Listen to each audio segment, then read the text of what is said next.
Hello and welcome again to Telehealth Talk. Today we are bringing you a featured guest to discuss telehealth policy issues.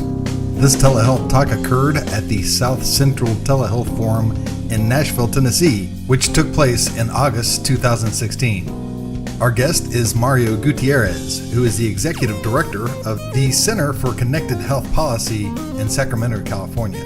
He is a telehealth advocate and speaker on telehealth policy issues around the country. Mario will be speaking at the Florida Telehealth Summit, which takes place on November 17th and 18th, 2016 at the Safety Harbor Resort in Safety Harbor, Florida. The summit is sponsored by the Southeastern Telehealth Resource Center, the Florida State University College of Medicine, and the Florida Partnership for Telehealth. Today's host is Aneel Irfan, the CEO of IMST Telehealth Consulting, the founder of the Telehealth Champions Network, and he is also a contributing editor to Telemedicine Magazine. Let's listen in. This is Aneel Irfan from Telemedicine Magazine. We are here at the South Central Telehealth Forum here in Nashville. I have my guest here today is Mario Gutierrez, Executive Director of the Center for Connected Health Policy, just a valuable resource in the industry, so I'm glad to have you here. So let's get started. So thank you for taking the time today, Mario. Appreciate it. Thank you. Happy to have you guys. Yeah, for the people that don't know out there, can you tell us a little bit about the Center for Connected Health Policy? Sure. Why it was formed, how it came about? Sure. It's the center was actually created by a private foundation, the California Healthcare Foundation, at a time in which telehealth policy was at a crossroads for change. We were living with laws that were passed in the mid-90s that were, behind the times, and the foundation felt as their mission to increase access to the underserved, that technology would be a critical component of that. So they created us as a focal point that would be a public interest independent policy center to be able to look at the laws initially of California, now nationally, and see what can be done to transform those to make it more accessible. And also, you're part of the Telehealth Resource Consortium, right? That's correct. There's 12, and if you follow our regional news, there's 12 regional telehealth resource centers and the 2 national resource centers. Correct. Yes. And the Center for Connected Health Policy is the policy resource center, and T-Track, I believe, is the technology resource That's center. correct. That's correct. So, Mario, talk about, since your focus is the policy. What in 2016 we've seen a lot of legislative movement in telehealth policy. Mm-hmm. What is that one big trend that you see, positive and negative trend that you're seeing in policy right now? Well, the negative trend is that there is no trend. Okay. So I think that's the biggest issue that we have to report.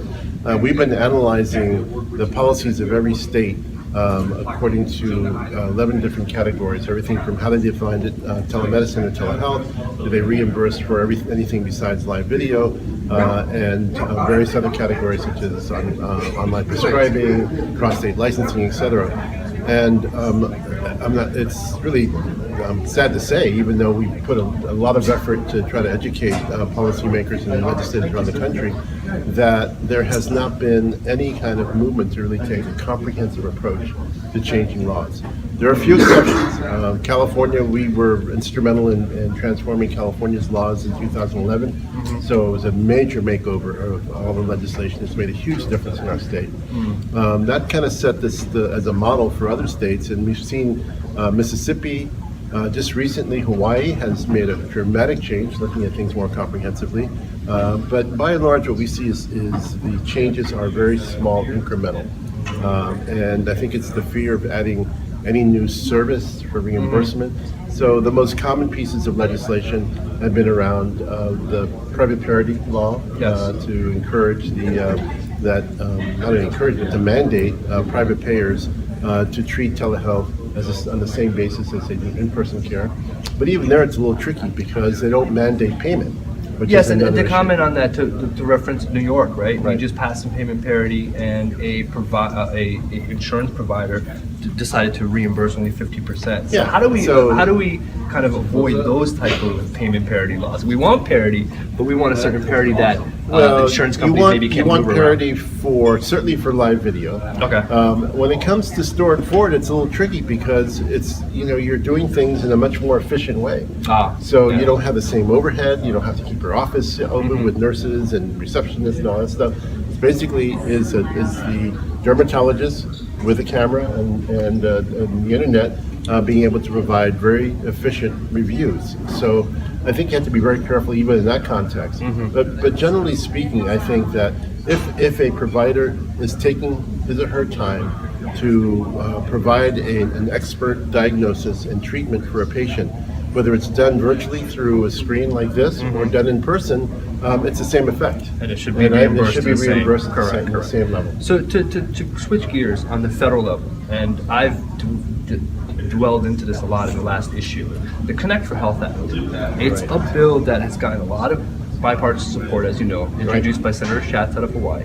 And the reason I've really been commenting on it is I think it's one of the first bills that is really tying telehealth policies and reimbursement to value-based care models that CMS, Medicare, they want to introduce. I think, well, like I said, I think we're talking their language now. Yeah, We're speaking their language. So it's a is that the right way we need to go? Do you agree with that? Absolutely, it's a bridge, and we spent a lot of time working closely with Senator Schatz's staff to craft the language in a way that meets the test of the Congressional Budget Office, which has been the biggest obstacle, I think, to passage of law. As you said, telehealth is not a partisan issue. It's a Republican issue, it's a Democratic issue, it's urban, it's rural.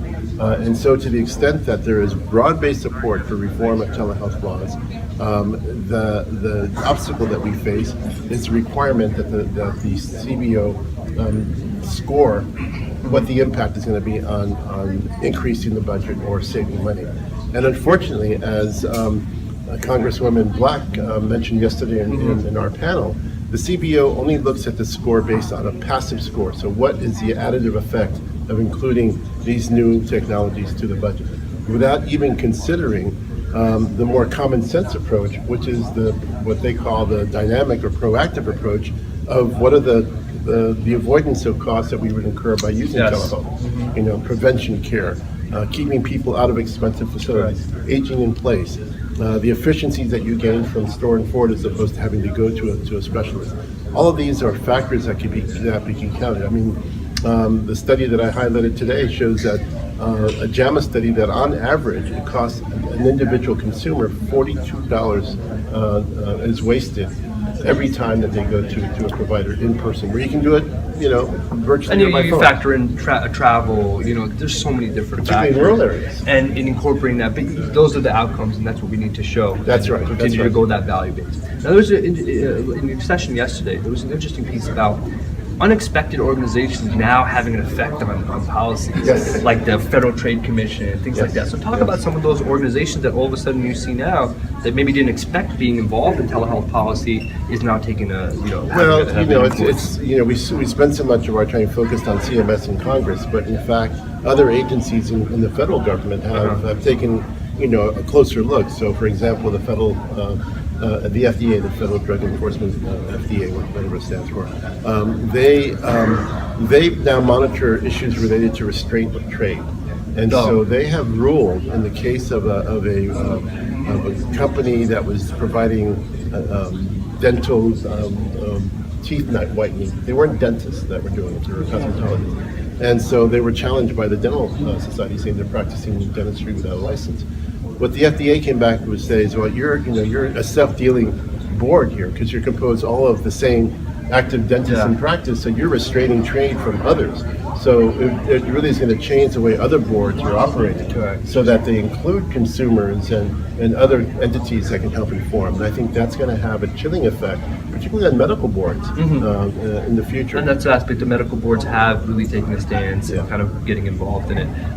But we've made some progression, right? We got the Medical Association now, kind of writing some ethics and guidelines. They produced some posts just a couple of days ago. So there's definitely some progress. Now we have states, there's about 30 plus states with some type of Medicaid policy in place. We have some legislation in place in most states.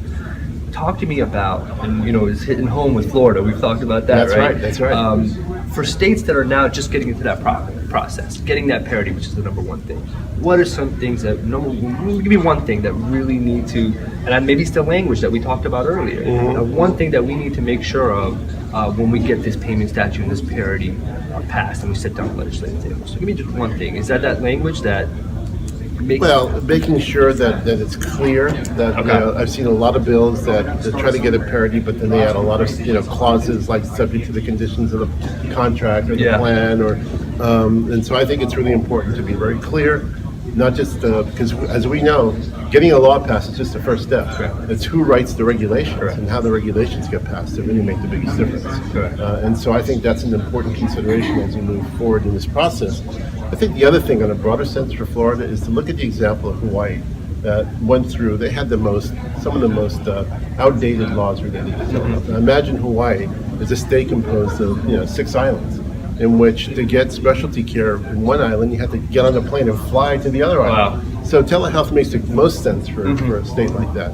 And so they've kind of followed the model that we use in California of building together a coalition of across the board, from their medical association to consumer groups to practitioners to academics and policymakers, to sit down and hash out their mutual understanding of what's going to be achieved, so that everybody's point of view is taken into consideration and move forward to get a law passed. I think Florida is in a good position to do that. You just now created your advisory board.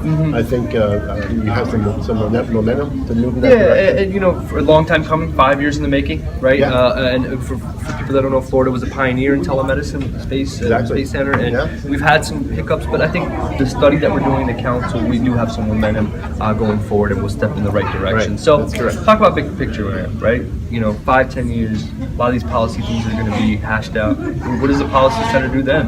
Where you go? What are you going to be doing then? Well, I think there's always going to be room for changes in policy. I mean, this is, we've been in business 5 years now, and you've seen like the very little incremental change. And I think over the next 5 years, we're going to see more rapid change. But there's still those states that, particularly the states that have not embraced expanded Medicare, Medi-Cal, Medicaid, I should say, are those states that are also the farthest behind in their telehealth, which is ironic because this is the solution to that.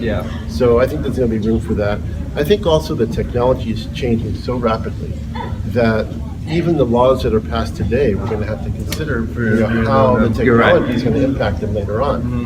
I think the other thing that we're now concentrating on, which I think is going to make a big difference in changes in laws across the country, is lifting up the voice of consumers and consumer organizations and associations that advocate on behalf of either a particular population like AARP or Families USA, or particular issues such as muscular dystrophy or autism, in which they have not thought about telehealth in the context of advancing their own policies for gaining equality of access to care. And those groups now are coming to the table and are really excited about recognizing the value of telehealth to advance their own policies of equity to achieve that. So you're going to see a lot more, and that's where groups like us that are focused on more of the mission-driven approach to achieving equity of care using technology, that we work with the grassroots to develop that kind of voice. Because so far the voice has only been the people who are selling products. It's the ones who are out there selling their products, who have private insurers and health systems and peripherals that are really driving the policy. We need to hear from we can have a lot of conversation on that as well, right? Some of the things that we're working on is, some clarity in the market. So many people rushing to the market with products and services and health. So that's why we have TTAC, that's our sister organization in Alaska. They're the National Telehealth Resource Center for Technology. They're like the consumer reports for telehealth. And so, the only place that we have to go to get information is usually from a vendor who's selling your product. And so this is an opportunity, I think, to have an equal access to objective information about the technology. And eventually we have to get there, right? Each industry has a section where you can kind of rank and have some consumer support. So we're going to get there too in the digital health space. I think the other trend that we're going to see in the next 5 years is just blowing up the brick and mortars and really moving care to the consumer where they may be, whether they're in schools, community centers, senior centers, prisons, even homeless. We see programs out there that have really made big inroads with providing care to to the homeless using wireless technology. That's what it's all about, right? With telemedicine, That's right. breaking down those barriers. So I really appreciate your time, guys. So where we can find some more information. I know the website, guys, I have it bookmarked. It is a tremendous resource.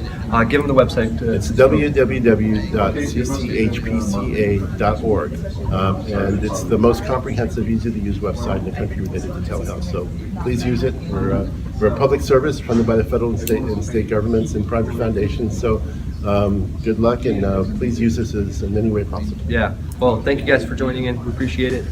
Talk to you guys soon.